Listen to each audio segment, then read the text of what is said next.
En la década de los años 90, adoptar a niños y niñas en nuestro país era un trámite fácil y rápido, por lo que Paraguay se encontraba en el centro de la controversia a nivel internacional. Hoy en día, miles de los que fueron adoptados en esa época buscan sus raíces paraguayas en un intento por reconstruir su identidad.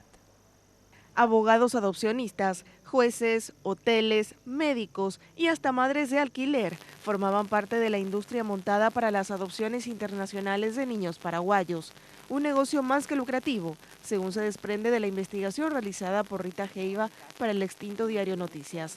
Cada niño era adoptado a cambio de 25.000 a 30.000 dólares. Claro que ahí estaba todo el cuidar el niño, el conseguirlo, cuidarlo, hasta que salió la adopción, el proceso de la adopción en sí, ¿verdad? Pero eso era lo que costaba aproximadamente un niño. Por eso en Paraguay se hablaba en aquella época que entraba un proceso de 11 millones de dólares al año solamente en ese movimiento de niños, ¿verdad?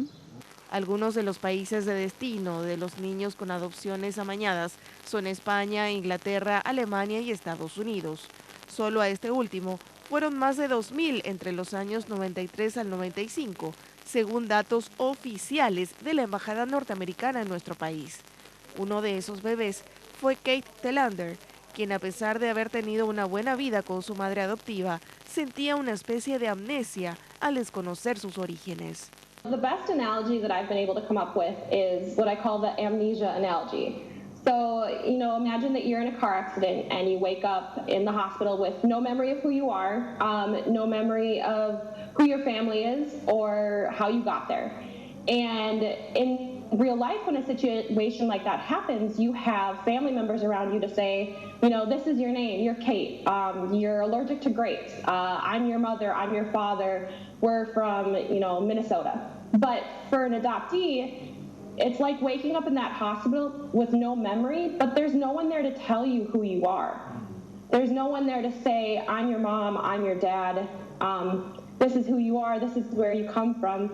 There's no one there. So it's kind of like you're just lost.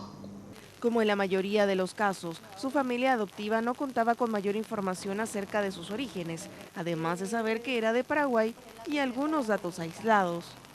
They didn't have a lot of information about why I was given up for adoption or anything like that.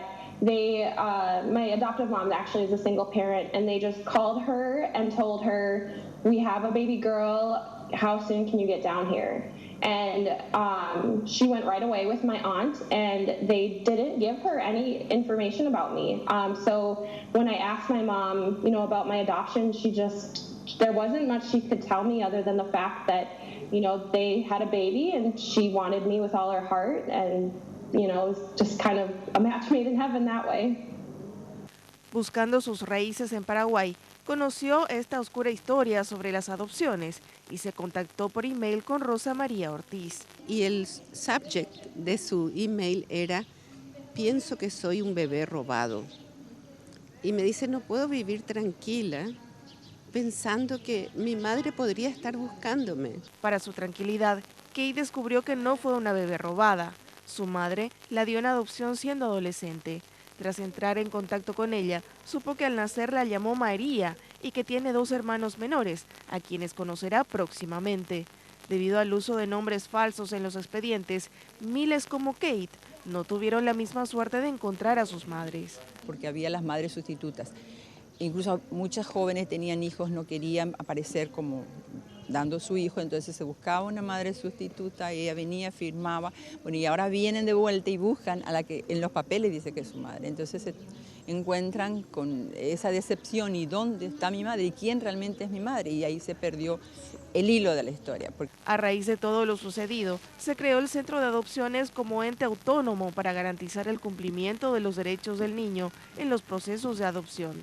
Sin embargo, la Corte Suprema de Justicia solicitó al Congreso que la institución vuelva a ser parte del Poder Judicial, en contramano a las convenciones suscritas por Paraguay acerca del tema.